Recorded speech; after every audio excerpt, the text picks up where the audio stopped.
The Princess Elizabeth, away they go on the Berkshire station. To the left of your picture, it's the King's School, Worcester. And we've got the Scots College, Australia on the Buck station to the right of your picture. And this is a very highly rated Australian boat. Travelled all around the world to be here, and that is why 3/4 of a length up early in the sunshine. And I spoke to Jason Barker, their coach, earlier on in the week, and they had a boat in the event that they didn't qualify, but this 8 is their top 8, and he was talking about, you know, how he wanted his guys to get out and get racing at this regatta, experience it. Keeping an eye on the steering. The Australian steering, just a little blemish there, briefly. Like they were heading out left a little bit too extremely as we look at it, but they've got that sorted out. So the King's School Worcester to the right and down at the moment. It's interesting watching these again because at this point in the race, slightly different styles. The Scots College, they are a slightly lower rate. They're still pushing their boat through, making sure they're making the most of it. But it's King's School Worcester, they're a little bit higher. They're coming, and look at here now, Tim, we do have a steering problem with King's School Worcester. We need the coxswain to straighten it up there for them, and he has done that, making sure, I think that is, Sherry has gone and straightened that up for there, and they've got them back on post. But it's interesting because when you do get behind a crew and you're quite close in this, you can get drawn into them, especially as a cox when you're watching the crew and you move the rudder lines.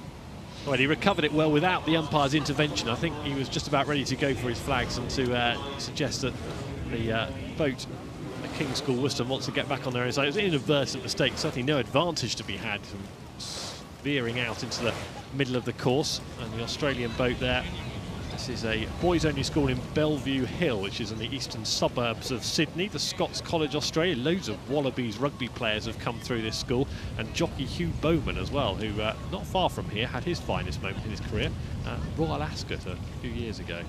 And jockey Hugh Bowman from the Scots College in Australia.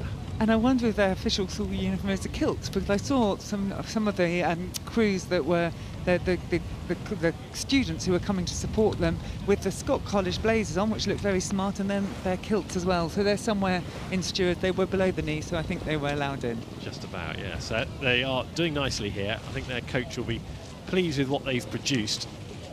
It's got to hold their nerve, haven't they? I mean, the pressure, we talked about that for any boat on day one of Henley Royal Regatta, but for a boat that's travelled all the way around the world, that carries with it its own expectations, doesn't it? If you've just popped round the corner, perhaps you're putting less pressure on yourself, but you've got a lot of time on a flight back home to think about your performance. Yeah, and I think this crew, talking to Jason Barker, Baker, he was saying that they have had problems with COVID, they've had problems with the flooding in New South Wales, so they haven't had the racing experience, so they'll be really pleased to get out here and get racing.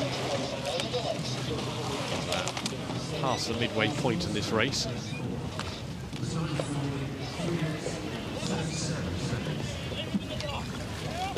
So we can see on that 3/4 mile, the 3:34 the times. We're not expecting fast times today. There's a definite holding headwind as I see it, and we're not getting the fast times. I think 6:06 is the record of this event. 6 minutes 40 it was won in last year for the winning boat in the Princess Elizabeth. Eton beating St Paul's by a length and a quarter in 6 minutes and 40. But as you say, there's no chance of particularly rapid times at this stage of the week. Hopefully the conditions might lend themselves to that later on in the week, but at the moment, yeah, the wind is going to slow boats down. It effectively makes the race longer, doesn't it? It makes the course longer. Yeah, that is for sure. It kind of, when you're racing it and rowing it, actually you don't know. It's only afterwards you look at the clock and you realise actually you've been racing for 20, 30, 40 seconds longer, because you know this is an outdoor sport and the conditions do really, really make a difference. And a headwind will always slow you down more than a tailwind will speed you up. And a couple of other factors to bear in mind if you've not been to Henley before. You're rowing upstream, so that's not helping your cause as an athlete. And also it's longer than the standard Olympic length, isn't it? So 2,000 metres in lakes, multi-lane racing is what we're so used to seeing. This upstream, but also you've got the extra 112 metres to tag on, and that's caught out a few in the past. Yeah, famously we've seen athletes who are used to that 2,000 metres, and your body is actually finally trained to that and toned to that. And the extra time, you think it's going to be fine. It's just another 15 strokes. But when you've already done 240 of them, sometimes the tank runs out. Let's keep an eye on the King's School Worcester again, veering out towards the middle of the course. Scots College, Australia will be, well, probably not grinning from ear to ear, but certainly pleased to see that they've got issues and they can see that boat.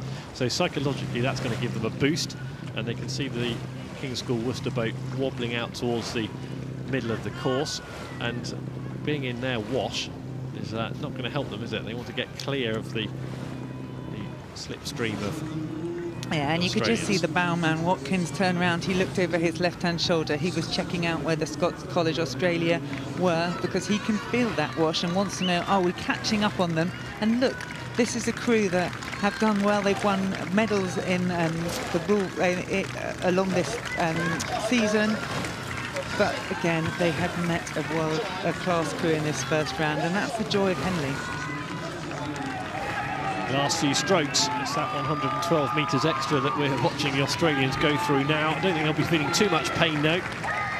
Comfortable and polished performance from the Australians. The Scots College, you can all breathe easy and head back to bed if you are nervously staying up to watch that one in the Southern Hemisphere, because they have safely navigated their way through that first round. The long trip was worthwhile. Tougher tests ahead. And here come the King's School Worcester, who will have really relished the experience. As we said at the start, great achievement to even get here, and they kept the Australians honest all the way down the course.